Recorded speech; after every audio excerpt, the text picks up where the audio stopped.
First, the big story tonight. The economy has contracted for a second consecutive quarter by 7.5% this time, which is better than what was the case in quarter one. Remember, in the first quarter, April to June, the economy contracted by 23.9%. This time, it's 7.5%. India, though, officially now is in recession with two consecutive quarters of a slowdown. The government insists it's optimistic now of a recovery, but has warned that the recovery depends on the spread of the pandemic. So clearly there is some good news, some not so good news.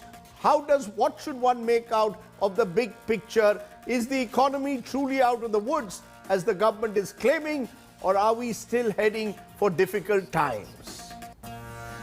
Joining me now is Rajiv Kumar, the Vice Chairperson of the NITI Aayog. Appreciate your joining us, Mr. Kumar. How should we see it?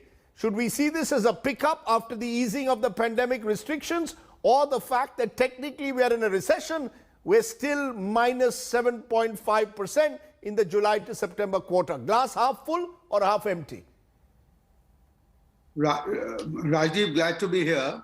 And the first thing I need to say is that we are not in a technical recession, because this is not a normal economic activity. When you talk about recessions and then successive quarters, being negative, that's when you're talking about a normal economic cycle. And, and which is not the case here, because this is a completely externally induced, negative growth, the degrowth, and, in the first quarter and the second quarter. So I don't think it would serve any purpose at all to talk about a recession at this moment. On the glass half full, I think, of course, the glass is half full, but it's getting half full, rather than to say that everything is hunky-dory. We're not out of the woods. We are stepping from the deep center of the wood towards a brighter, brighter sort of outside, as it were. So, very nice surprise to have a negative contraction of only 7.5%, while the consensus estimate was more 9.5%, 10%. So that's a saving grace. And the most pleasant surprise is the positive print, the growth print of only 0.6, but nonetheless a positive growth for the manufacturing sector, which shows that that the consumption demand, the consumer durable and consumer goods demand has actually picked up, and that's going forward.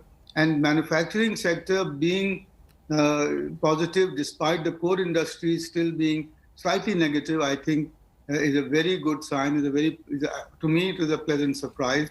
And the other big pleasant surprise is the PMI, the Purchasing Manager Index for manufacturing, now higher than ever since 2007. Now that's a forward-looking parameter, which will tell us that in the next 3 to 6 months, the purchase managers who procure and purchase for the private sector are expecting growth to pick up even more. So overall, I don't doubt that. Sir, I take that you're giving us the positive aspects of it, but the fact is, most of the core sectors, crude oil, natural gas, refinery products, fertilizer, steel, all recording negative growth in September 2020. The fact is that construction continues to struggle at the moment. So the fear is that will we be in for a prolonged contraction? Do you believe the worst is really over? I honestly believe the worst is over, and there will not be a prolonged contraction. The third quarter will see us coming, as it were, break even compared to the previous year.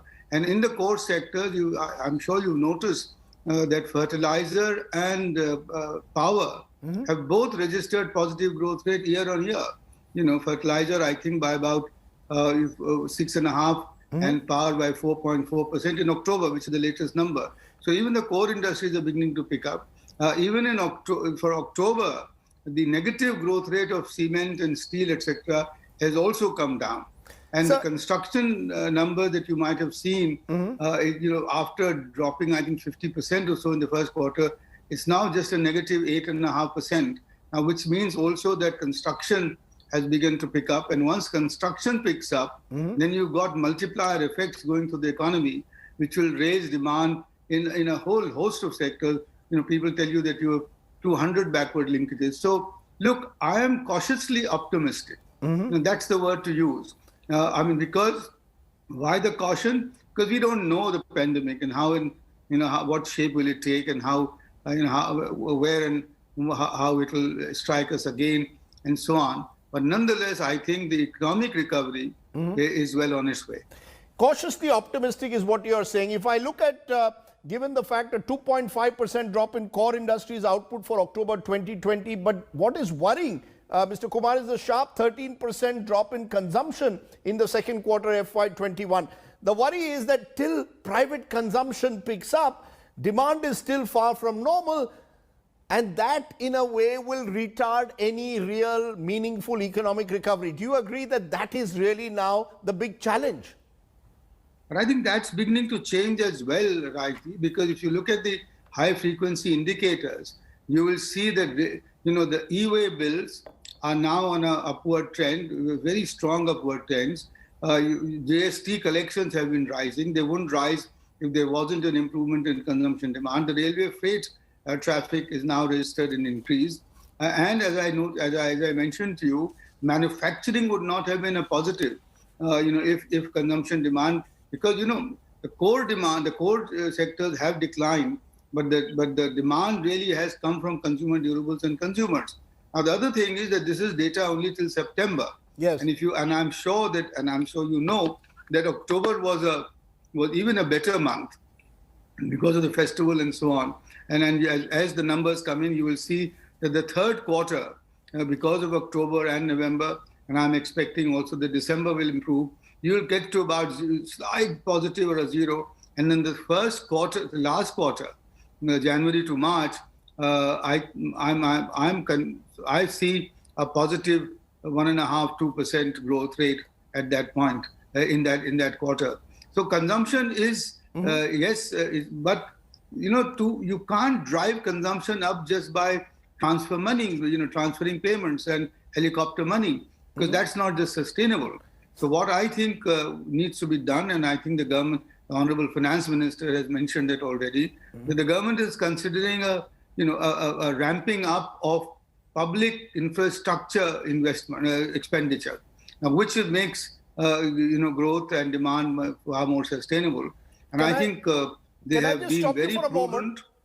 Can I just stop you for a moment? Because while you are telling me, and the good news you are saying is that you believe Jan to March, we will see a positive tick in the economy.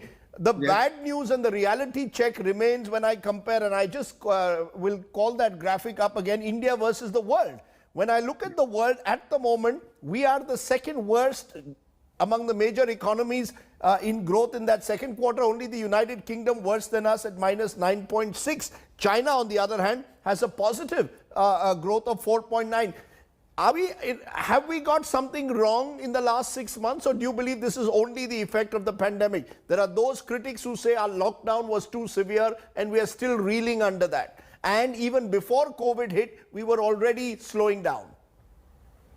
Well, the fact that we had hit the sort of bottom of the cycle in the last quarter of previous fiscal is a fact, but that is where we were going to be bottoming out, and then come up on an upward scale, because that's what was expected because of all the reforms, etc.